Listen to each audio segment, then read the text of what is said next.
New now at 11 o'clock. Whether you recognize it or not, the way things are today is often based on what has already happened in history, which is where the phrase never forget your past comes from. And that's why there's a push tonight to save an historic African-American school in North Charlotte. The city of Charlotte and Mecklenburg County are together giving the school $175,000. But as our Bria Bell reports, historians say they need more and they need your help. If only these wooden beams on this 1920 structure could talk, the ugly history of racism and segregation would hit us right in between the eyes. And that's not some distant past that can or should be forgotten. Adria Vogt is president and CEO of the Charlotte Museum of History, and this is the historic Siloam School, built during the Jim Crow era.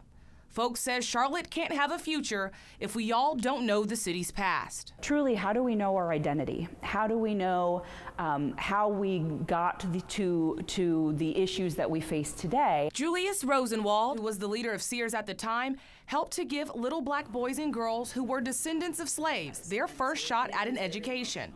It's part of history many don't like to talk about. This is such an important piece of Charlotte's history. It's a miracle that the school still stands 100 years later, but there's a chance it'll be lost forever. Adria says when you see it in person, it makes what happened back then real. You feel that patina of students and labor and, again, the pride that they took in that school. That's why money is being raised to restore it. That brings it to light to everyone how important it is that we save it. There are no pictures or archives from that era. And according to historians, there's only one person alive that could speak to the history of this building, but he's in memory care now and physically can't. So there's not an alumni foundation, there's not a church community.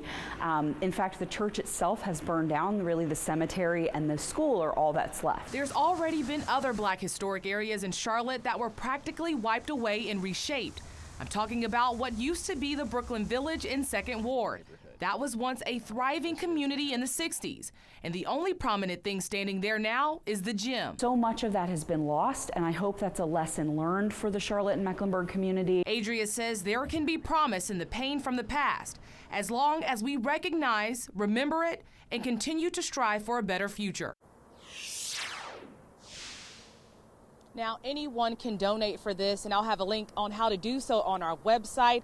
If enough money is raised, the plan is to hire highly skilled architects to bring the building back to life by year 2023. Live in Charlotte, Bria Bell, WBTV on your side. Bet a lot of people watching have never heard of that school. Bria, thank you for that education.